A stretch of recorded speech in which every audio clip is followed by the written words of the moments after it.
Assalamualaikum teman-teman. Malam ini balik lagi di konten teror, cerita horor, masih di Mizuki Official. Pada malam ini saya akan menceritakan sebuah kisah horor, yaitu tikungan maut pemakan tumbal. Langsung saja, saya akan menjelaskan latar belakang dari tikungan tersebut. Mungkin ada faktor-faktor lain mengapa tikungan tersebut bisa memakan korban sehingga nyawa korban tersebut hilang begitu saja. Tikungan tersebut berada tepat di ujung desa saya, teman-teman.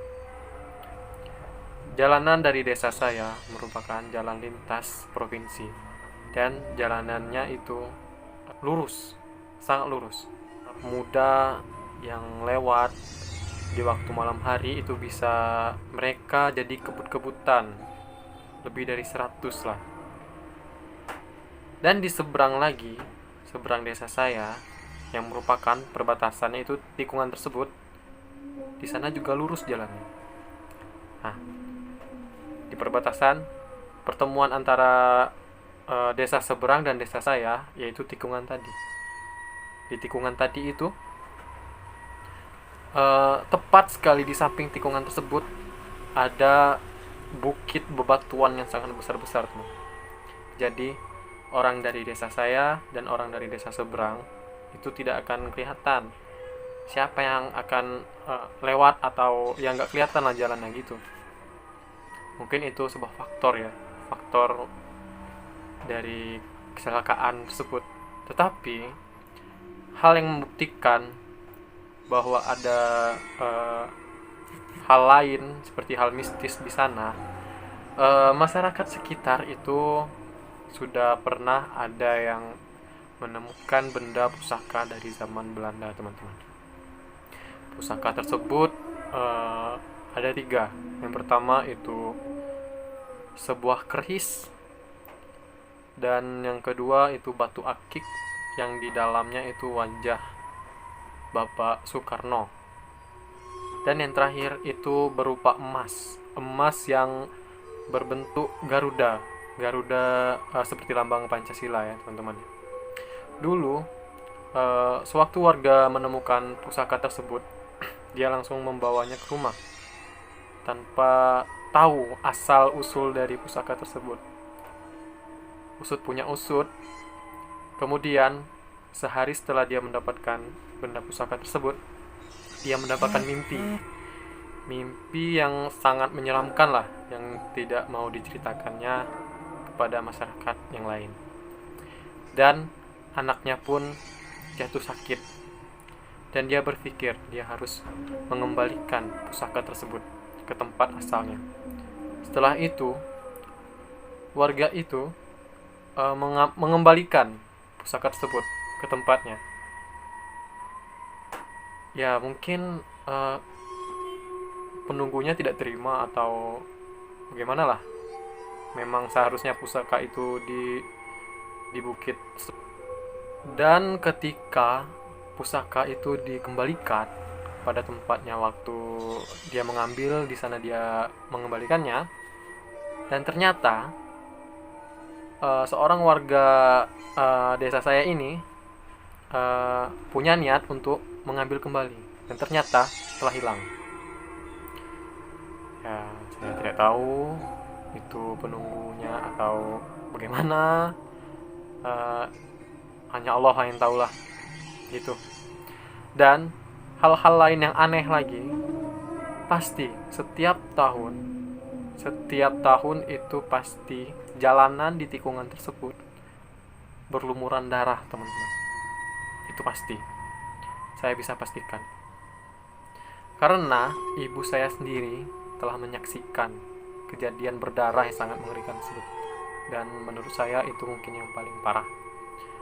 Dan ada beberapa kejanggalan lah di setiap kejadian yang terjadi di tikungan tersebut. Dulu pada tahun berapa ya? Tahunnya saya tidak tahu pasti tahun berapa. Yang penting itu terjadi dulu. Itu sekitar jam 1 atau jam 2, ada seorang pemuda dari desa saya. Mungkin dia hanya lewat desa saya untuk pergi ke arah desa seberang, dan itu harus melewati tikungan maut tadi, teman-teman. Dan di sisi lain, di desa seberang yang menuju ke tikungan yang mengarah ke desa saya, ada sekelompok pemuda yang posisinya itu sudah mabuk-mabukan, minum alkohol, dan ya ugal-ugalan lah gitu. Yang kecelakaan itu cuma 3 orang yang di depan. Mungkin saking kebutnya mereka tidak merasakan lagi apa yang di jalan. Dinginnya malam, gak pakai jaket, udah nggak sadar lah gitu. Mereka satu motor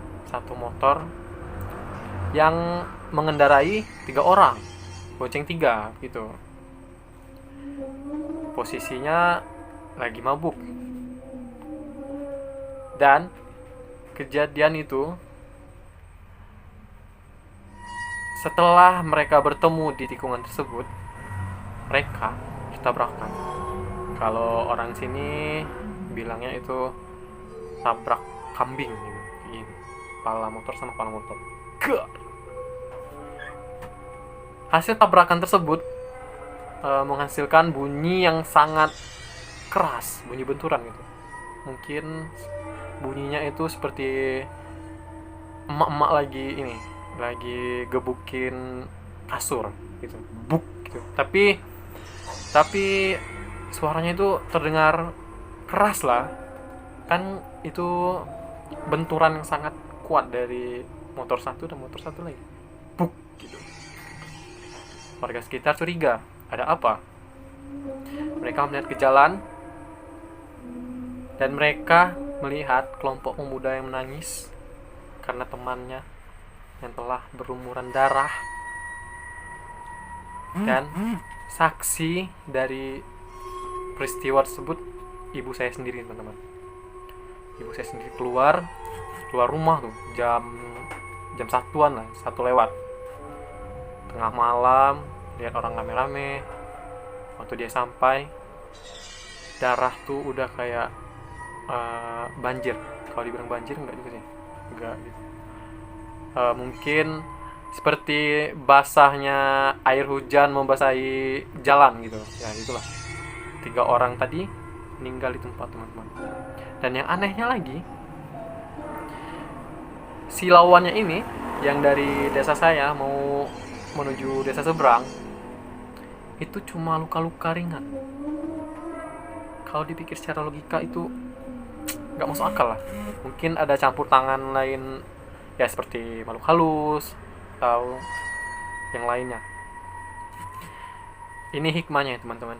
Kalau menurut saya, makhluk gaib itu memang ada. Di Al-Quran juga kita harus mengimani makhluk gaib, karena tugas dari jin, setan, dan iblis itu menggoda manusia supaya mereka jatuh dalam kesesatan. Tanpa kita sadari, kita berbuat hal-hal buruk seperti mabuk, ugal-ugalan. Itu mungkin ada campur tangan dari setan. Mungkin karena kita jarang sholat, jarang ngaji, sisi religius kita sudah tidak ada, hati kita sudah keras, itu mudah dimasuki setan. Dan yang lebih parah lagi, mereka bisa mencelakakan kita, dan kita bisa mati dalam keadaan sesat. Apakah kalian mau mati dalam keadaan sesat? Ingat, teman-teman, dunianya sementara, akhirat selamanya. Seperti yang saya katakan kemarin di video sebelumnya, jika kita merupakan orang yang baik dan tidak pernah berurusan dengan hal-hal seperti itu, jiwa kita tenang, kita sering sholat lah, seperti yang dipedomankan di Al-Quran, kita tidak bakal diganggu oleh jin-jin tersebut. Di sana saya menyimpulkan mungkin korban yang 3 orang tadi itu ugal-ugalan, ribut lah mungkin, ribut di jalanan, dan membuat makhluk lain yang di alam selain alam dunia ini itu menjadi risih. Seperti kita kencing di pohon, kita tidak tahu kalau di pohon itu siapa yang menunggu. Mungkin itu kalau di alam lain rumah siapa, atau ada hewan di sana kan. Kalau kita kencing, bagi cowok-cowok ya, kencing itu kan najis, kotoran. Sopan nggak kalau kita kencingi rumah orang atau kediaman setan, jin atau hewan lah? Sopan nggak kira-kira? Nggak kan? Ibaratkan kita pergi, ada rumah orang, di pintu rumah orang tersebut kita kencing, sopan nggak? Nggak kan? Nah, itu harus kita perhatikan teman-teman, karena yang hidup di dunia ini bukan manusia saja, jin juga ada di sini. Kita hidup berdampingan, tapi kita tidak bisa melihat mereka karena mereka kasat mata teman-teman. Dan yang bisa melihat mereka itu hanya orang-orang tertentu lah, seperti kalau Nabi kita, Nabi Sulaiman, itu si penguasa jin setan.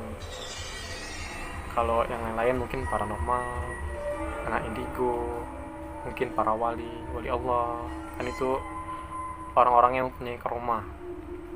Kita tidak tahu, mungkin di sini tempat saya duduk ini, tempat saya berbicara ini, di sebelah saya ini mungkin banyak jin, kita tidak tahu. Jadi kita harus menjaga tata krama kita ya teman-teman, khususnya bagi remaja-remaja atau pemuda-pemuda yang ya egoisnya masih tinggi. Itu harus kalian sadari. Bertobatlah dari sekarang, jangan melakukan hal-hal yang tercela teman-teman. Mungkin itu saja hikmah dari video ini. Ya sedikit agak mengerikan lah ceritanya. Kalau nggak horor ya kalian horor-hororkan saja teman-teman. Sekian dari saya. Jangan ambil yang cerita yang buruknya, kalian ambil hikmahnya saja. Jangan lihat siapa yang berbicara, tapi pahamilah isi dari pembicaraan tersebut. Mau itu orang gila, mau itu anak kecil. Kalau isi dari omongan dia itu bagus atau masuk akal, ya kalian resapi lah baik-baik. Maupun itu orang gila atau siapa lah, atau orang seperti saya, orang yang biasa-biasa saja, ustadz bukan, mungkin hina, jelek, tampak pas-pasan, kalian harus ambil sisi baik dari omongan tersebut. Baiklah teman-teman, jika kalian suka dengan konten ini, kalian like, dan jangan lupa kalau mau nungguin cerita horor lagi di minggu depan, kalian wajib subscribe channel ini. See you teman-teman. Assalamualaikum warahmatullahi wabarakatuh.